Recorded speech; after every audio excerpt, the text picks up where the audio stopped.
Selon diverses traditions spirituelles et des rapports d'individus ayant une sensibilité médiumistique, les États-Unis, et, par extension, l'humanité dans son ensemble, traverseront une période d'épreuves intenses, une sorte de processus cathartique inévitable avant qu'un horizon de renouvellement ne soit aperçu.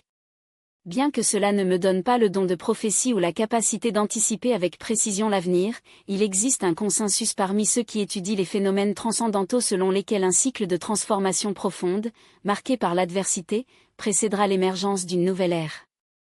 Mon nom est Anil. Je suis un érudit des chemins spirituels, un domaine dans lequel je me consacre à des décennies, accumulant des connaissances qui, jusque-là, maintenues dans une sphère personnelle.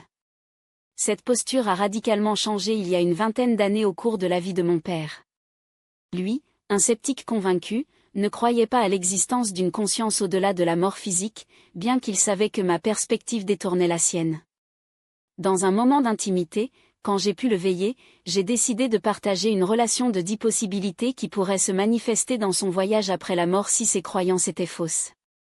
Il a entendu attentivement, esquissé un sourire résigné et a répondu: « C'est votre vérité. » Quelques jours plus tard, il est décédé. L'épisode, cependant, a été oublié par moi jusqu'à ce que, des années plus tard, dans une librairie, un médium inconnu m'approche spontanément. Selon elle, en entrant dans l'établissement, mon père s'était manifesté, lui demandant de lui faire gratitude les enseignements qu'elle lui avait offerts qui, selon son expérience du plan spirituel, se sont révélés vrais et fondamentaux à son adaptation à cette nouvelle réalité. De plus, il m'a suggéré de diffuser ces connaissances plus largement, étant donné mon métier en tant qu'écrivain et illustrateur de la littérature pour enfants. Cette réunion a marqué le point d'inflexion qui m'a amené à diffuser, à travers un langage accessible, les réflexions spirituelles qui s'étaient systématisées au fil des ans. J'ai choisi de transmettre ce contenu non pas via des œuvres imprimées, mais par des vidéos concises sur une plateforme numérique, disponible sur ma chaîne, appelée Life Exploited. Dans ces matériaux, utiliser des ressources visuelles pour démontrer l'interconnexion entre des concepts tels que le karma, illustrant, par exemple, car une action nuisible pour les autres reste non seulement chez l'individu, mais aussi dans les archives akashiques et les énergies planétaires, revenant finalement comme conséquence karmique. Cette approche didactique, qui dévoile la logique sous-jacente aux lois spirituelles, semble avoir une résonance avec le public, ce qui justifie la croissance de l'initiative. Mon répertoire couvre des sujets tels que la mort, la période prénatale, les mécanismes de création et les principes qui régissent l'existence.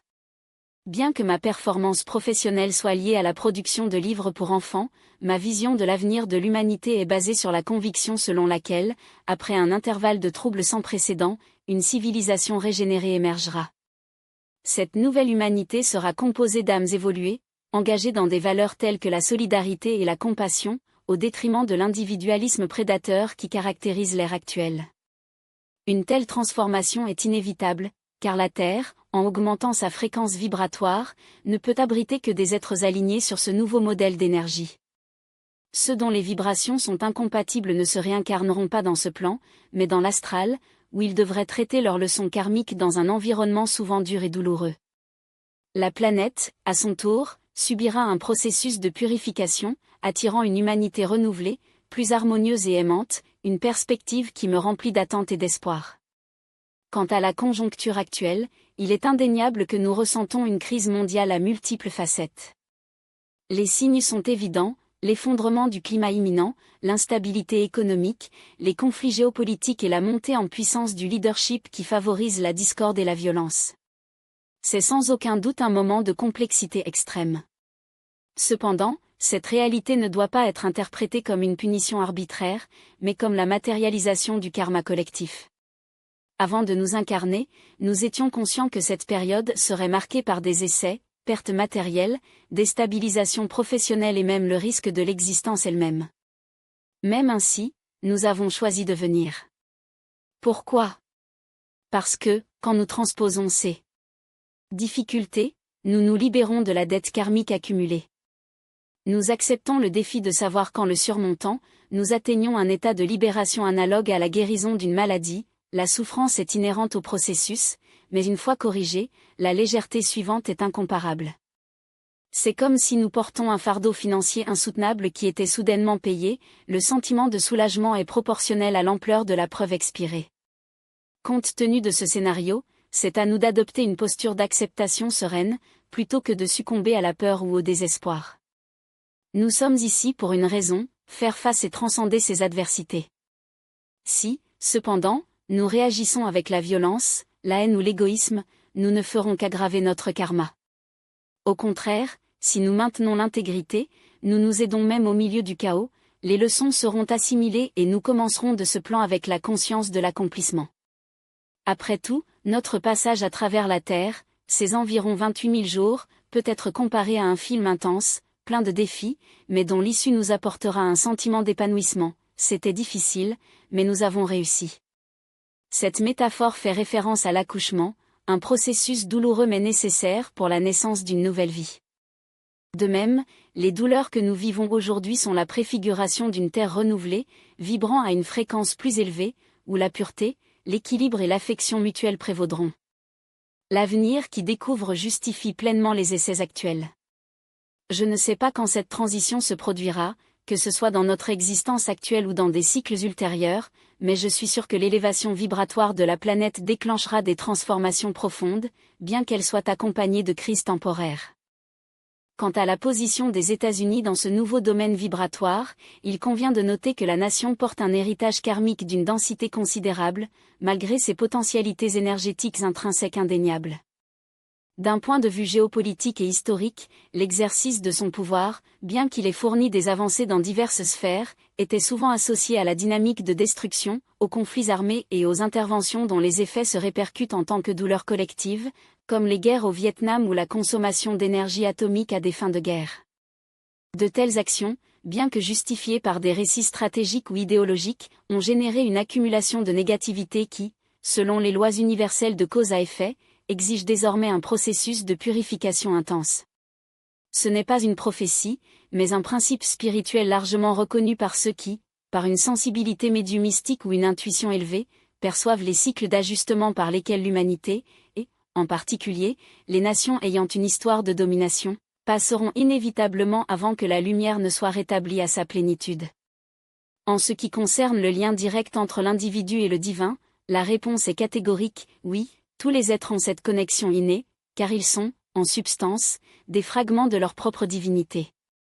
La cosmologie ésotérique, couplée aux perspectives holographiques de la création, postule que chaque particule, aussi minuscule qu'elle est, contient en soi la totalité de l'univers. Cette prémisse corrobore l'affirmation du Christ que le royaume de Dieu est en vous, pas dans une extériorité transcendantale inaccessible. Dieu n'est pas une entité lointaine, mais la substance même qui constitue notre être. Lorsque cette vérité est internalisée, il y a une transformation radicale dans la perception de l'existence. La divinité n'est plus un concept abstrait pour devenir une présence vivante et immanente. Chaque individu a non seulement l'accès au sacré, mais est sacré dans sa nature la plus profonde, porteur du Christ Spark, un catalyseur évolutif qui accélère le retour à l'origine spirituelle. Le choix de reconnaître, de cultiver ou d'ignorer cette essence reste cependant un acte de libre arbitre. Quant aux limites des institutions religieuses contemporaines, il est impératif de reconnaître que la plupart d'entre eux représentent les constructions humaines soumises à des distorsions du pouvoir. À l'origine, les enseignements transmis par les maîtres et les prophètes, porteurs de sagesse intemporelle, étaient systématiquement appropriés, réinterprétés, souvent, manipulés par des structures hiérarchiques à des fins de contrôle social. Un exemple paradigmatique réside dans la suppression délibérée de la doctrine de la réincarnation dans le christianisme occidental, malgré des preuves historiques. Est-ce ces textuels qui attestent leur présence dans les enseignements originaux du Christ. En éliminant ce pilier conceptuel, les institutions ecclésiastiques ont privé les fidèles des réponses fondamentales sur l'origine, le but et le destin de l'âme, réduisant la spiritualité aux dogmes fermés et souvent oppressants. Les religions organisées, dans leur forme prédominante, ont tendance à drainer l'énergie vitale de leurs adeptes plutôt que de les émanciper, perpétuant les systèmes de dépendance et les limites telles que l'assujettissement historique des femmes, présent dans l'islam, le judaïsme et le christianisme lui-même, ou l'équité entre les sexes, et est toujours dérivée systématiquement dans le nom d'un ordre divin supposé. De telles pratiques ne révèlent pas la volonté du Créateur, mais les intérêts d'élites qui, au cours des siècles, ont instrumentalisé le sacré à des fins mondaines. En ce qui concerne les 7 dimensions ou, plus précisément, les 7 pouvoirs divins qui structurent la réalité absolue que l'on appelle les cieux, ou les émanations de la conscience suprême, c'est un cadre métaphysique qui décrit la traitesse de l'univers. Ces 7 forces, volonté divine, volonté, sagesse, sérieux, patience, amour et miséricorde, sont, en même temps, des attributs de la divinité créative et des principes dont toute existence se déroule. De l'éther lumineux originaire des galaxies, des systèmes stellaires et des formes de vie dans une évolution incessante, dans un processus de morphogenèse cosmique qui reflète l'intelligence suprême. Pour l'être humain, ces 7 rayons expliquent non seulement l'architecture de la création, mais décrivent également le chemin du retour à l'unité perdue, que les traditions ésotériques appellent la chute des anges ou distanciation de la source primitive. La réintégration de cette réalité absolue nécessite l'activation consciente de ces mêmes forces en nous, commencée par l'ordre, qui se manifeste dans la discipline personnelle, l'harmonie des pensées et la gestion responsable des ressources matérielles, suivie de la reddition de la volonté égoïque à la volonté supérieure, qui est l'amour dans l'action. Ensuite, le portail de la sagesse s'ouvre, non pas comme une connaissance intellectuelle, mais comme l'intelligence du cœur, suivie d'une gravité, ou d'une déficience incontestable avec la vérité, de la patience, vertu qui transcende le temps linéaire, de l'amour inconditionnel, enfin, de la miséricorde, qui dissout les dernières traces de jugement. Notamment, ces 7 principes correspondent, en substance, aux 7 chakras du système énergétique humain, démontrant que la macrostructure cosmique se réplique dans la microstructure individuelle. De telles forces émanent du soleil central spirituel, un noyau rayonnant qui soutient l'expansion et la vitalité de l'ensemble du système, dans un flux perpétuel de création et de loisirs.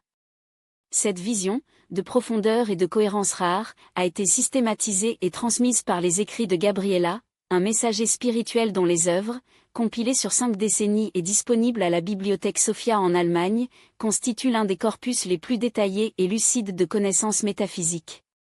Dans ma trajectoire d'étude de diverses traditions ésotériques, je ne suis jamais tombé sur un matériau qui a égalisé, en précision et en amplitude, les enseignements qu'il a canalisés. Enfin, la connaissance intérieure, ou la gnose, n'est pas un cadeau mystérieux, mais le résultat d'une expérience directe, physique ou mentale. Prenez comme analogie la compréhension que 1 de plus équivaut à 2, une telle affirmation reste abstraite jusqu'à ce que, par un fonctionnement concret, que ce soit avec des objets tangibles ou dans le domaine de la pensée, l'individu éprouve la vérité mathématique. De même, les vérités spirituelles ne deviennent incontestables que lorsque les connaissances authentiques ne se rendent que de l'expérience directe, qu'elle soit empirique ou contemplative. Sans cette expérience personnelle, ce que nous avons n'est que des connaissances acquises, un ensemble d'informations assimilées à partir de sources externes, mais dépourvues de la profondeur que seule l'expérience confère. La connaissance intérieure, dans son essence gnostique, naît lorsque nous rencontrons, quoique subtilement, avec la réalité qui transcende la rationalité discursive. Cette connaissance peut se manifester comme la certitude inébranlable de l'existence divine, comme la conviction que nous sommes éternellement protégés, ou comme la perception que nous sommes constamment accompagnés d'êtres spirituels, jamais vraiment seuls. Peut encore révéler dans la certitude que nous sommes. Un amour inconditionnellement un amour qui, lorsqu'il est accueilli, devient la force la plus transformatrice de notre existence, capable de nous guider à travers chaque défi et chaque carrefour. Cependant, cette connaissance n'est pas imposée par elle-même, nécessite une préparation et une ouverture. Il est nécessaire que nous devions faire taire le flux incessant de pensées qui obscurcit la voie de l'intuition, soit par la prière, la méditation ou les pratiques qui se reconnectent avec le silence intérieur, comme une promenade solitaire à travers la nature, où le rythme des marches s'harmonise avec celui de la respiration, de la dissipation de l'agitation mentale. Dans cet état d'immobilité, les questions fondamentales se posent. Qui suis-je? Quel est le but de mon existence? Où dois-je aller? Alors que nous regardons ces demandes avec sincérité, les connaissances intérieures émergent progressivement, révélant que tout, chaque expérience, chaque preuve, a une signification ultime, celle de nous réapparaître à la maison spirituelle. Ce processus d'autodécouverte est amélioré par une réflexion systématique.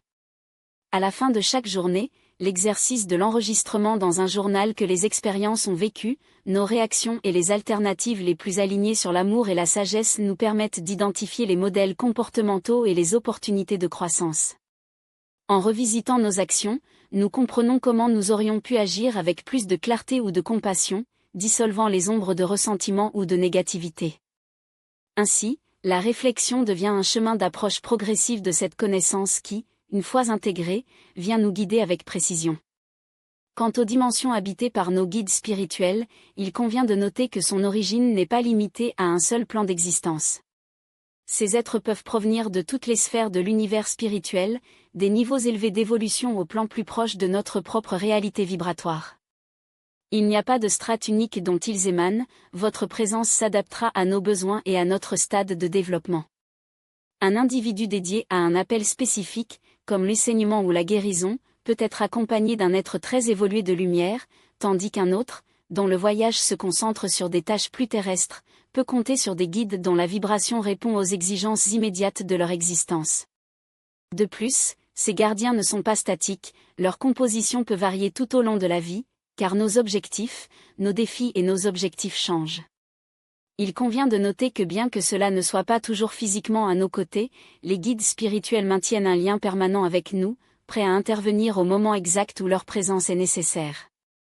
En tant qu'êtres dans le processus de retour à la divinité, ils évoluent, purifient et apprennent avec nous leur mission. Sa nature est similaire à la nôtre, mais située à un niveau vibratoire plus élevé, et son choix pour nous aider sur la Terre découle d'un engagement altruiste.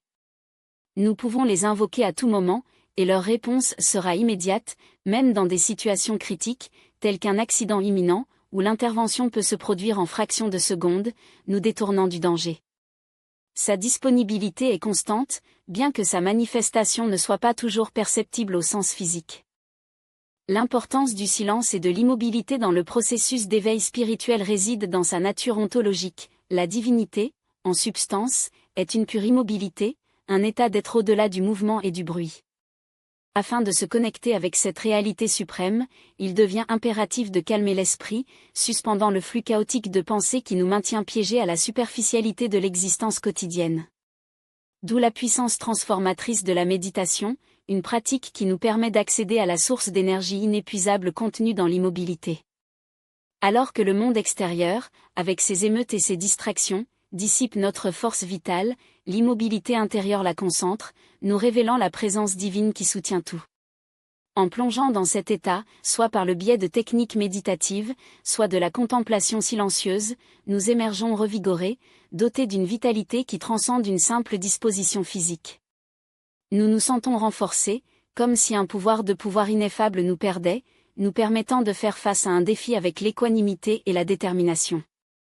En ce qui concerne l'élévation de notre fréquence vibratoire, il convient de rappeler que toute réalité, de la divinité aux phénomènes les plus prosaïques de notre terrain, se compose d'énergie à divers degrés de densité. L'ordinateur devant nous, l'arbre dans le jardin, le corps dans lequel nous vivons, ce sont toutes des manifestations de vibrations, organisées en motifs que nos sens interprètent comme une matière.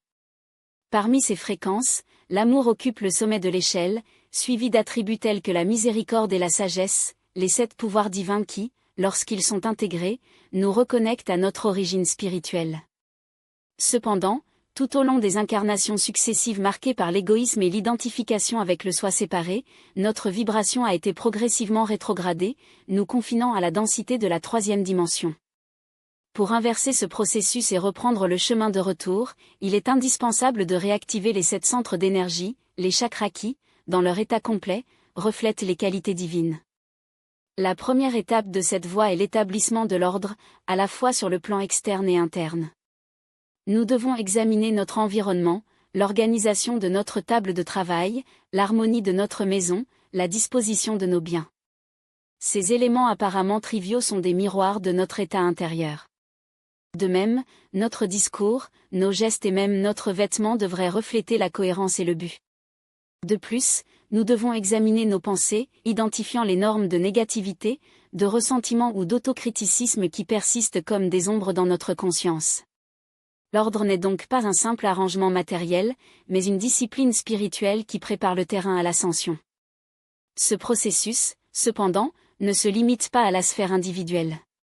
Chaque jour, nous sommes confrontés à des situations qui agissent comme une preuve de nos progrès, le conducteur qui nous coupe dans la circulation, le supérieur qui nous tire, la fin d'une relation.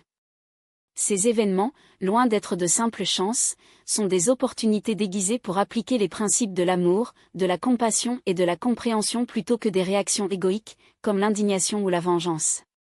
Chaque défi, face consciemment, devient un pas dans notre évolution.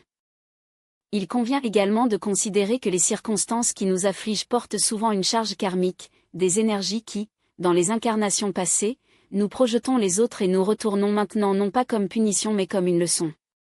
Une maladie soudaine, une douleur inattendue ou un conflit apparent ne sont pas des punitions arbitraires, mais des invitations à la transcendance de l'ego par amour. La loi cosmique ne connaît pas le jugement, connaissez seulement le équilibre inhérent à l'action et à la réaction.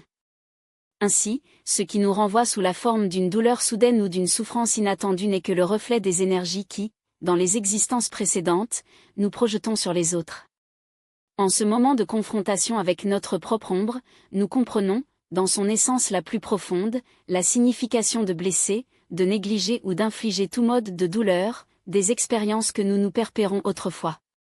Cette reconnaissance, bien que douloureuse, élargit notre capacité à compasser et nous élève à un niveau de compréhension plus large, réduisant la probabilité de répéter de telles actions. Ainsi, chaque jour qui se déroule avec des fragments d'énergie spécifiques, distribués d'une manière unique à chacun étant dans l'univers, en particulier, sur Terre. Chaque individu reçoit des défis karmiques personnalisés, qui nécessitent d'être transcendés par l'amour inconditionnel. Si nous choisissons de réagir avec résistance, haine ou vengeance, il n'y aura pas de jugement extérieur, car la loi cosmique ne fonctionne pas par des sanctions morales, mais par l'inévitabilité du retour. Ce qui n'est pas résolu avec l'amour refera surface plus tard, jusqu'à ce que enfin, nous sommes obligés de y faire face. Par conséquent, le seul moyen possible est d'agir, à chaque instant, avec amour, gentillesse, compréhension et compassion. Il n'y a pas d'alternative. Cette vérité a été clairement prononcée par Christ dans le Sermon de la montagne, « Aimez vos ennemis, faites bien à ceux qui vous détestent, pardonnez à ceux qui vous offensent ». De tels préceptes, bien que difficiles, représentent le chemin de l'évolution spirituelle. En revanche, les structures sociales et politiques contemporaines, basées sur la logique des représailles, « si je le fais, je vous ferai du mal », ne perpétuent que les cycles de violence, de guerre et de coulisses collectifs, aggravant le déséquilibre énergétique de la planète. La solution réside dans l'application sans restriction du principe d'or, présent dans pratiquement tous. Tradition sage de l'humanité, faites les autres seulement ce qu'ils veulent vous faire ou, sous leur forme négative, ne faites pas ce que vous ne voulez pas vous faire. Cette maxime, dans sa simplicité apparente, met fin à la clé d'une existence régie par des vibrations élevées, aimantes, solidaires et empathiques. C'est grâce à cette pratique consciente que nous montons progressivement dans notre fréquence spirituelle, passant d'une position égocentrique, « Comment me blessez-vous ?», à une perspective altruiste, « Comment puis-je vous aimer ? Comment puis-je vous servir ?» Cette transformation, bien que radicale, est inévitable. Si nous ne l'accomplions pas dans cette incarnation, nous serons appelés à le faire dans les existences futures, jusqu'à ce que finalement, nous avons terminé le retour de 180 degrés vers une compassion et une bonté inconditionnelle. Dans ce contexte, une question pertinente se pose, les religions traditionnelles survivront-elles à cette vague d'éveil collectif ? La réponse est négative. Les institutions religieuses, dans leur forme actuelle, sont des structures organisationnelles créées non pas pour l'élévation spirituelle, mais pour le contrôle de masse. À l'avenir qui est dessiné, il n'y aura pas de place pour les dogmes, les clercs ou les intermédiaires, car chaque être sera directement lié à son essence divine, qu'elle soit appelée Dieu, Christ ou toute autre représentation de l'absolu. Le besoin de religion disparaîtra, car ceux-ci ont été principalement des instruments de division, comme le montrent les conflits historiques et contemporains, des croisades aux guerres actuelles au Moyen-Orient. De même, les traditions, en tant que répétition mécanique des modèles passés, se feront dans l'obsolescence. Par leur nature statique, ils contredisent la loi du changement et de l'évolution, car ils nous ancrent dans les événements passés, empêchant le flux naturel de la croissance spirituelle. Il n'y a pas de progrès possible lorsque nous nous soumettons à des rituels ou à des croyances qui nous maintiennent coincés à un moment qui n'existe plus. Lorsque nous vivons pleinement ici et maintenant, en communion avec la divinité intérieure, tout attachement au passé devient inutile. Nous n'aurons pas besoin de tradition, car l'orientation de notre voyage habite déjà en nous, inhérente à chaque être. Les signes de cette transition se manifestent déjà. L'accumulation d'énergie qui précède une transformation globale sont observées, dont le résultat peut se produire en une année, une décennie ou un demi-siècle. It timing échappe à la prédiction humaine, car seule l'intelligence cosmique connaît le moment exact de sa consommation. Par conséquent, c'est à nous de couler avec ce processus, sans respecter les dates ou les prophéties, car notre libre arbitre a le pouvoir d'accélérer ou de moduler ces changements. Imaginez, par exemple, un scénario dans lequel les dirigeants mondiaux, inspirés par des personnages tels que Gandhi, Martin Luther King Jr. ou Nelson Mandela, adoptent la non-violence, la compréhension et le pardon comme fondement de leur gouvernance. Dans ce cas, la propre trajectoire de l'humanité serait reconfigurée, éliminant la nécessité de conflits collectifs ou de leçons karmiques. Love, le leadership basé, pas la coercition, est le seul capable de diriger l'humanité à une nouvelle ère, exempte des cordes du passé.